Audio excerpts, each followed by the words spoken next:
हाँ बच्चों, नया टॉपिक आहरण पर ब्याज, इंटरेस्ट ऑन ड्राइंग्स। तो जिस प्रकार से साझेदारों को पूंजी पर ब्याज दिया जाता है, उसी प्रकार से उनसे आहरण पर ब्याज लिया भी जाता है। आहरण यानी व्यवसाय के स्वामी द्वारा व्यवसाय से कोई धन या माल निजी उपयोग हेतु जो निकाला जाता है वह आहरण कहलाता है। तो इस प्रकार उस आहरण पर ब्याज भी चार्ज किया जाएगा। तो आहरण पर ब्याज चार्ज करने की जो विधियां हैं वो देखिए तीन है। एक है साधारण विधि, सिंपल मेथड, गुणनफल विधि, प्रोडक्ट मेथड, और तीसरी है औसत अवधि विधि और एवरेज मेथड। तो तीनों के जो फॉर्मूले हैं पहले मैं उनका उल्लेख करूं। क्या उल्लेख है? इस सिंपल मेथड में है interest equal to amount withdrawn into date upon 100 into months upon 12। और अगर इंफॉर्मेशन डेज में है तो यहाँ मंथ की जगह पर नंबर ऑफ डेज अपॉन 365। और अगर महीनों में इंफॉर्मेशन है तो यहाँ पर आ जाएगा महीनों की संख्या 12। दूसरा है प्रोडक्ट मेथड। इसमें इंटरेस्ट का कैलकुलेशन करेंगे total product into rate upon 100 into 12। और अगर दिनों में है तो ये 12 के जगह पर आ जाएगा अपना 365। दोनों में से कोई एक, या तो दिनों में कैलकुलेशन करेंगे या मंथ्स में कैलकुलेशन करेंगे। एक तीसरा मेथड है हमने लिखा एवरेज मेथड।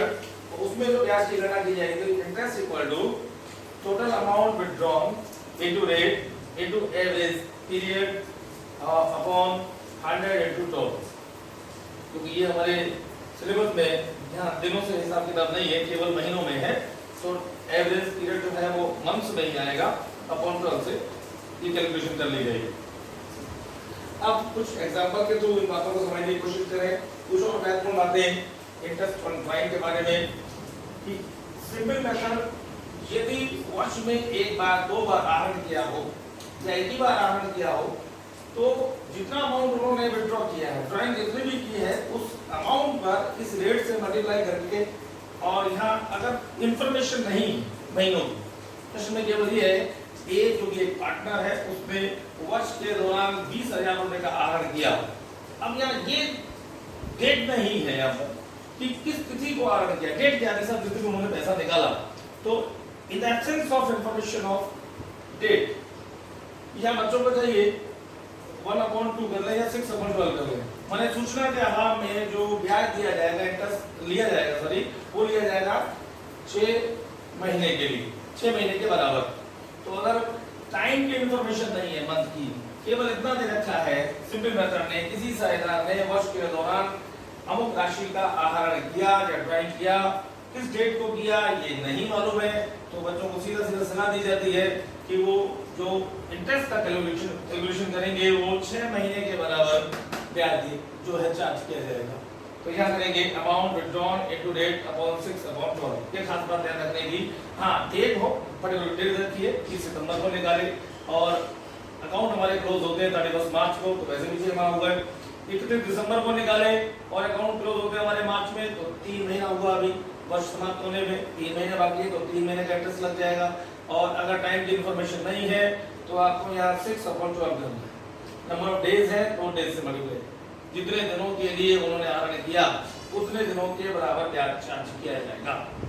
तो सभी मेथड से हम कुछ प्रश्न हल करने की कोशिश करें, कुछ क्वेश्चन लें। दूसरा प्रोडक्ट मेथड, प्रोडक्ट के बारे में जैसे मैं इंटरेस्ट कैपिटल में भी बता दूंगा, प्रोडक्ट कैसे कैलकुलेट करेंगे। तो product is equal to amount multiply by time. जितने समय के लिए जो राशि आहरित की गई, जो विथड्रॉ किया गया, उसको टाइम से मल्टीप्लाई कर दें तो जो परिणाम आएगा, रिजल्ट आएगा, वो अपना होगा प्रोडक्ट। तो प्रोडक्ट को तो ये मेथड अप्लाई करना है अगर वर्ष में या ईयर में एक ही बार आहरण किया गया है, और ये प्रोडक्ट वहां अप्लाई करना है यहाँ पर कि कोई पार्टनर कोई अनइक्वल अमाउंट 2 बार, 4 बार, 6 बार विथड्रॉ करता है। तो ऐसी स्थिति बच्चों को चाहिए कि ये मेथड ना लगा करके फिर प्रोडक्ट मेथड लगाएं। तीसरा मेथड है, इसको कहाँ यूज करें? तो एवरेज मेथड, जहां अमाउंट एक रेगुलर इंटरवल से विथड्रॉ की जाए, एक सर्टेन अमाउंट, एक निश्चित राशि एक रेगुलर इंटरवल के साथ में अगर विथड्रॉ की जाती है तो वहां पर ये दोनों मेथड में लगा करके हम लोगों को एवरेज मेथड से काम करना चाहिए। तो कुछ प्रश्नों के हल इन विधियों से करने का प्रयास करें। तो एग्जांपल नंबर 1, ए किसी फर्म में पार्टनर है, उसने वर्ष के दौरान 50,000 रुपए का आहरण किया। अब ना डेट नहीं, ड्यूरिंग द ईयर दे रखा है। A who is a partner of the firm and he withdraw rupees 50,000 during the year. उसने 50,000 रुपए का आहरण किया। किस तिथि को किया ये मेंशन नहीं है, ये क्वेश्चन में कहीं भी क्लियर नहीं। तो ऐसी कंडीशन में इस 50,000 का जो ड्राइंग है, इस पर इंटरेस्ट सिंपल मेथड से अगर कैलकुलेट करें तो जैसे मैंने कहा कि जब डेट नहीं हो तो 6 माह के बराबर 6 मंथ के इक्वल है वो इंटरेस्ट चार्ज करना चाहिए। तो यहाँ इंटरेस्ट आ जाएगा 50,000 into rate of interest by the way 12%। Question में मेंशन है 12% अपॉन 100 इनटू 6 अपॉन 12। क्वेश्चन ये है ए ने 50,000 रुपए विड्रॉ किए, किस डेट को किए ये क्वेश्चन में नहीं है, और 12% की रेट से इस इंटरेस्ट इस विड्रॉल पर इंटरेस्ट चार्ज किया जाता है। तो इंटरेस्ट का कैलकुलेशन होगा जो 50,000 इनटू 12 रेट आ गई अपॉन 100। अब यहाँ डेट ना होने के कारण 6 महीने के बराबर हम ब्याज चार्ज करेंगे। तो ये कैलकुलेशन से आया 3,000 ये आंसर। इसी की जगह अगर डेट होती तो दूसरा ए जो कि एक पार्टनर है, उसने 50,000 रुपया विड्रॉ किया और डेट दे रखी है क्वेश्चन में 1 जुलाई। 1 जुलाई को 50,000 रुपीज ए ने विड्रॉ किया और अकाउंट क्लोज होते हैं एवरी ईयर। तो क्लोजिंग डेट भी दे रखी है तुमको, account close every year on 31 मार्च। तो इसमें भी सिंपल मेथड ही लगेगा, लेकिन क्वेश्चन का आंसर क्या होगा वो देखें जरा। यही वाला फॉर्मूला अप्लाई करें तो इक्वल टू अमाउंट 50,000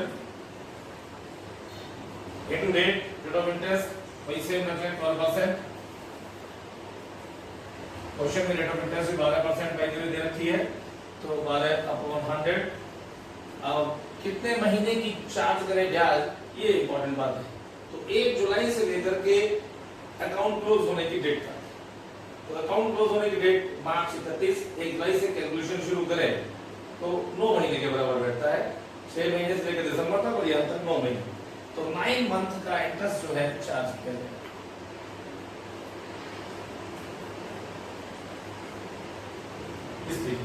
तो सिंपल मेथड बच्चों वहां अप्लाई करें जहां पर कोई पार्टनर ईयर में एक बारी आप विड्रॉ करता है अमाउंट बाउंड्री, तो ऐसी जगह पर सिंपल मेथड को अप्लाई करके आंसर प्राप्त कर सकते हैं। दूसरा है प्रोडक्ट मेथड। आप ये वहां अप्लाई करना है जब कोई पार्टनर अनइक्वल अमाउंट और ईयर में 2 बार 3 बार 4 बार विड्रॉ करता है, तो वहां पर फिर सिंपल मेथड से बार बार कैलकुलेशन करना ना पड़े, इसके लिए प्रोडक्ट मेथड को अप्लाई करेंगे। तो एक एग्जांपल से इस बात को भी समझें। एग्जांपल है उसने 20,000 रुपया जुलाई 1, फिर सितंबर की 30 तारीख को 50,000 रुपया और फिर फरवरी 1 को उसने 30,000 रुपीज विड्रॉ की। रेट ऑफ इंटरेस्ट 12% ही ले लें, कैलकुलेशन सिंपल हो जाए इसलिए 12% की कैलकुलेशन में ले रहे हैं। ए जो कि एक पार्टनर है उसने 1 जुलाई को 20,000 रुपये विड्रॉ किया, फिर सितंबर की 30 तारीख को उसने 50,000 विड्रॉ किया, फिर 1 फरवरी को 30,000 रुपये विड्रॉ किया। Rate of interest in drawings पर जो चार्ज की जाती है एज पर पार्टनरशिप डी वो 12% है। ऐसी स्थिति में आप अकाउंट क्लोजिंग की डेट भी लिख लें। अकाउंट क्लोज होते हैं हर साल 31 मार्च को। ये क्वेश्चन था। अब इस क्वेश्चन का आंसर कैलकुलेट करना हो कि साल में 3 बार उन्होंने विड्रॉ किया अमाउंट, तो यहाँ सिंपल मेथड अप्लाई हो सकता है। 20,000 पर कैलकुलेशन अलग करें, फिर 50,000 पर करें, फिर 30,000 पर करें, बार-बार इंटरेस्ट कैलकुलेट करें। बजाय इसके हम प्रोडक्ट मेथड को अप्लाई करें ताकि इंटरेस्ट का कैलकुलेशन एक बार में हो जाए। तो इस मेथड को यहाँ कैसे लगाएंगे, एक टेबल की सहायता में एक टेबल बनाएं।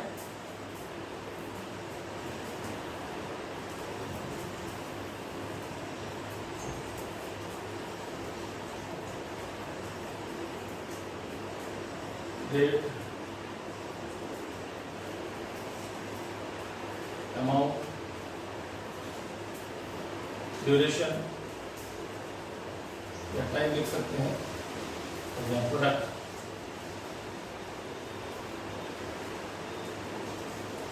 तो date 1 July 1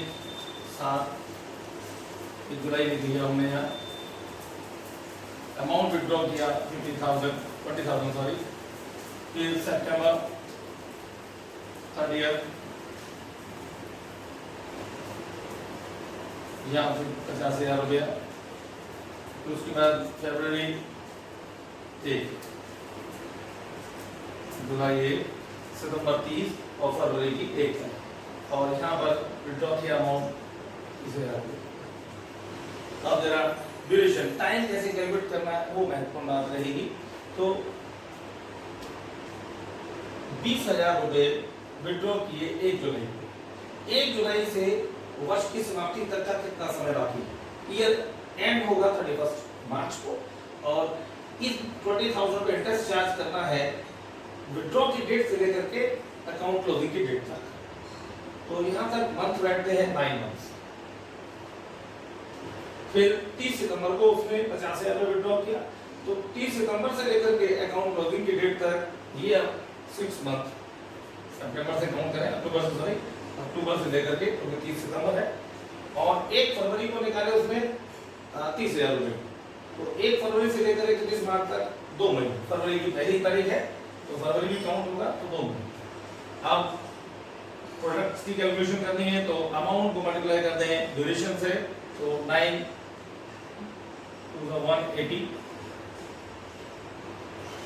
3 lakhs and 60,000।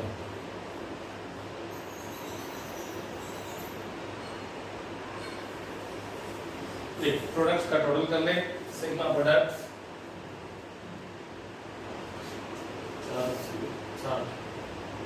5 lakh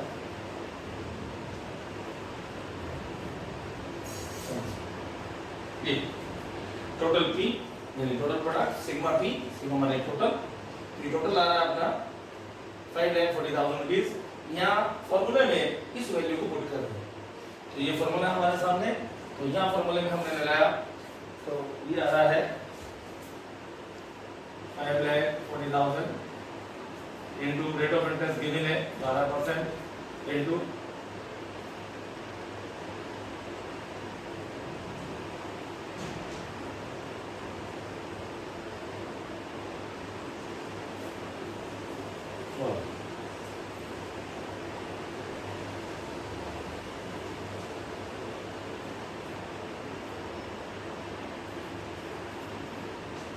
5,400 rupees. ये आंसर आएगा। एक ही बार इंटरेस्ट का कैलकुलेशन करना पड़ा हमें। हमने पहले प्रोडक्ट्स कर लिए, प्रोडक्ट्स का टोटल कर लिया, पूरी प्रोसेस को फिर से समझे। क्वेश्चन ये था, ए 20,000 50,000 30,000 पे भिन्न भिन्न तिथियों पर उसने विड्रॉ किया। रेट ऑफ इंटरेस्ट क्वेश्चन में गिवन है 12%। अकाउंट क्लोजिंग की डेट है 31 मार्च। एक टेबल बनाई हमने प्रोडक्ट की कैलकुलेशन के लिए। टोटल प्रोडक्ट्स कितना आता है, तो डेट, पहला कॉलम डेट का, दूसरा अमाउंट का, तीसरा ड्यूरेशन और चौथा कॉलम हमने प्रोडक्ट्स का बनाया। तो इन दोनों को मल्टीप्लाई कर रहे हैं, अमाउंट को ड्यूरेशन से मल्टीप्लाई किया, तो ये आया अपना प्रोडक्ट्स का टोटल आ गया। और फिर ये फॉर्मूला टाइप कर दिया। इस फॉर्मूले में ये वैल्यूज पुट कर दी हमने जो क्वेश्चन में हमें मिली हुई है, और कुछ हमने कैलकुलेट की है, तो ये आंसर आ गया हमारा। तो ऐसी जगह जहाँ कोई पार्टनर साल में 4 बार 5 बार 2 बार या 6 बार विड्रॉ करता है, अनसर्टेन अमाउंट है, कोई एक फिक्स अमाउंट नहीं है, और ड्यूरेशन भी उनका कोई फिक्स नहीं है कि 2 महीने बाद, कभी 6 महीने बाद, कभी 4 महीने बाद, तो बच्चों को सलाह दी जाती है ऐसी जगह पर सिंपल मेथड ना लगा करके इस प्रोडक्ट मेथड को यूज करना चाहिए और आंसर लेना चाहिए। तीसरा मेथड एवरेज मेथड में सबसे इंपॉर्टेंट बात जो रहेगी वो है एवरेज पीरियड या एवरेज टाइम कैसे कैलकुलेट करना है।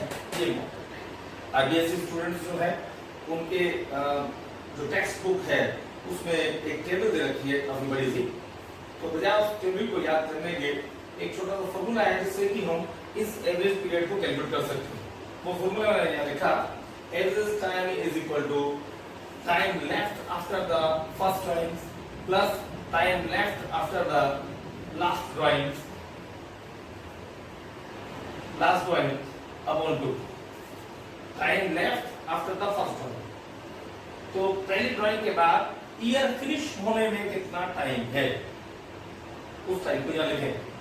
आखिरी बार जब ये विड्रॉ किया उसने time left after last drawing, last drawing के बाद अभी ईयर फिनिश होने में कितना टाइम की, दोनों का टोटल कर लें और 2 से डिवाइड कर दें, जो आएगा this is called average time.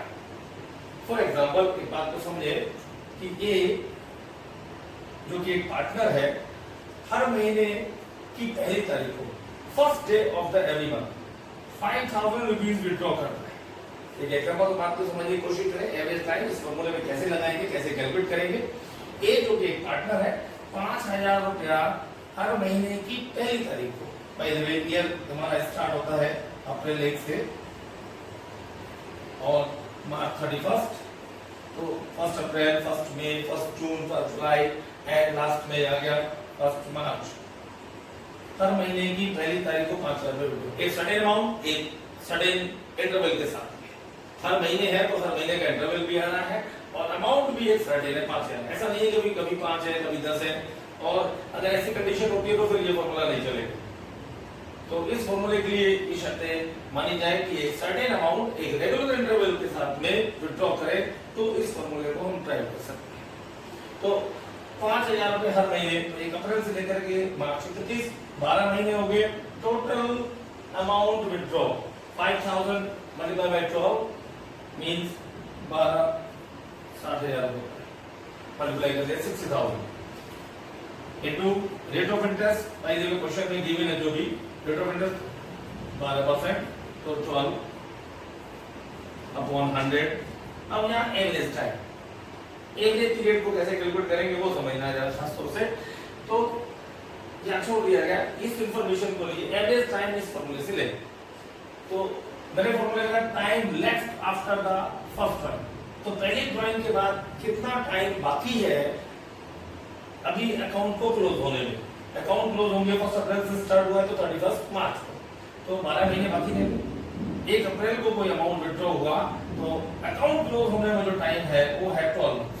तो यहाँ एवरेज टाइम कैलकुलेट करें अगर, तो पहले में आएगा time left after the first drawing, पहली ड्राइंग के बाद अभी 12 months plus time left after the last drawing.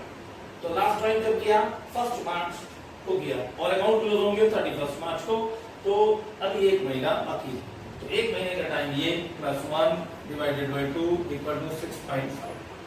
तो क्या लिख सकते हैं हम 6.5 अपॉन 12। तो एवरेज टाइम कैलकुलेट करना है, ये इंपॉर्टेंट ज्यादा रहेगा। इस फॉर्मूले को ट्राई करें। ड्राइंग्स को देखें जरा, पहली ड्राइंग कब की गई है और आखिरी ड्राइंग, बीच की सब ड्राइंग को छोड़ दें और उसे ये कैलकुलेट कर सकते हैं। अब इस फॉर्मूले से जो रिजल्ट आ जाए वो तुम्हारा आंसर होगा।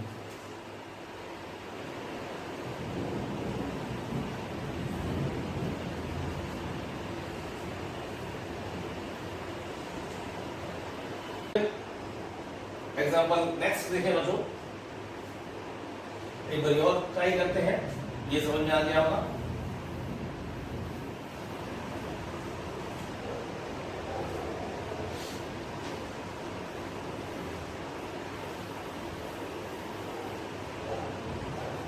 फिर से एग्जाम्पल है, रे जो कि पार्टनर है हर महीने की आखिरी तारीख last day of the every month वो विड्रॉ करते हैं 5000 last day of every month.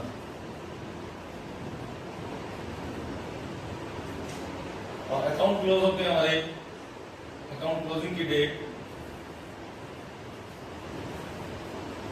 मार्च 31।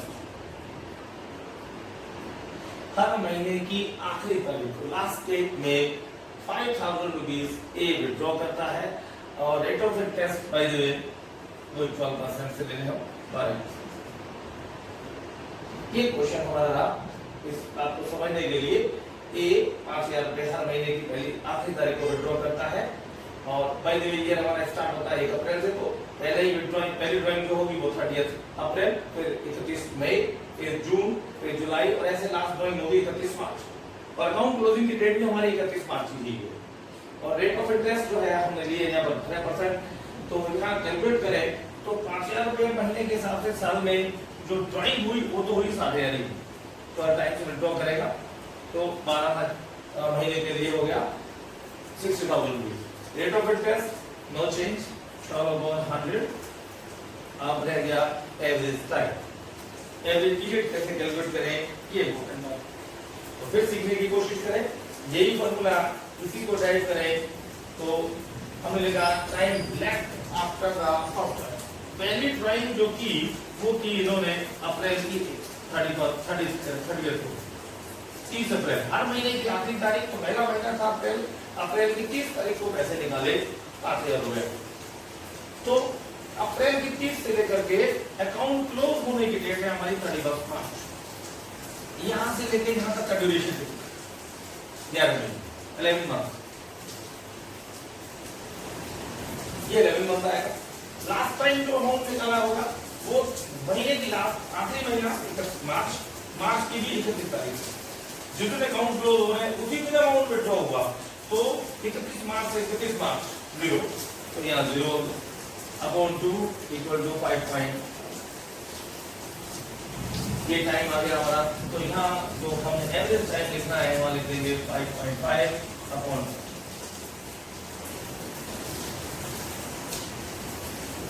ये रिजल्ट आ जाएगा, आ जाएगा आपका इसको कैसे। वंस अगेन एक और एग्जांपल लें। ए जो कि एक पार्टनर है किसी फर्म में, वो 5000 रुपया हर महीने के मिड में वर्ष के मध्य में 5000 रुपए का आहरण करता है।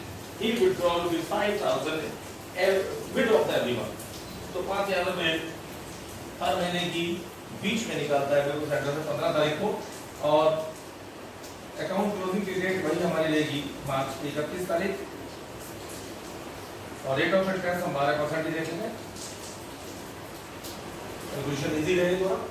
तो 5000 रुपए हर महीने निकालता है, तो इस बार ये हमने रखा हर महीने के बीच में निकालता है, माने 15 तारीख, हर महीने की 15 तारीख सेंटर, तो 12 टाइम्स ही हो गया। तो पहली बार जो विड्रॉ करेगा ईयर हमारा स्टार्ट हो रहा है अप्रैल से, तो अप्रैल की कौन सी तारीख रहेगी 15 सेंटर में आ जाए, तो 15 अप्रैल को पहली ड्राइंग, फिर मई की 15 तारीख को, फिर जून की 15 तारीख, और लास्ट वाला रहेगा मार्च की 15 तारीख। ऐसे कंटिन्यू चले अप्रैल टू मार्च, तो हर महीने के मध्य में अगर वो 5000 रुपए निकालता है, तो ये तो तय होगा कि अमाउंट तो 12 बार लिया, 5000 रुपीज 12 टाइम्स, माने अमाउंट हो ही रहा है 60,000 rupees. Into rate of interest कोई 12% है, सेम नो चेंज। अब रह गया average time, main calculation average time, तो कैसे कैलकुलेट करें, अब यहां से कैलकुलेशन स्टार्ट करें।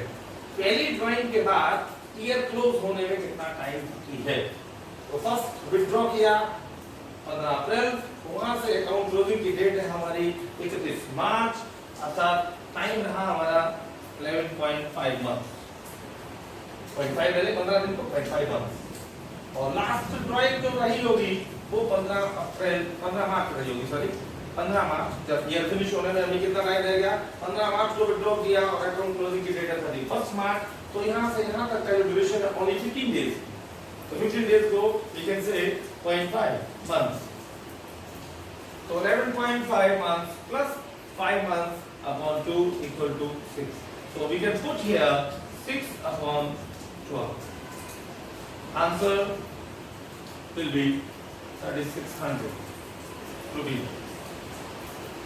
तो इस तरीके से ये एवरेज मेथड जो शास्त्रों से इस बात को ध्यान रखें कि इसको अप्लाई तभी करना है अगर कोई पार्टनर एक सर्टेन अमाउंट और एक रेगुलर इंटरवल से एक विड्रॉ करता है, तो उस जगह पर ना सिंगल मेथड लगाएंगे ना प्रोडक्ट मेथड लगाएंगे, सीधा एवरेज मेथड से कैलकुलेशन को कर सकते हैं और असर हमारा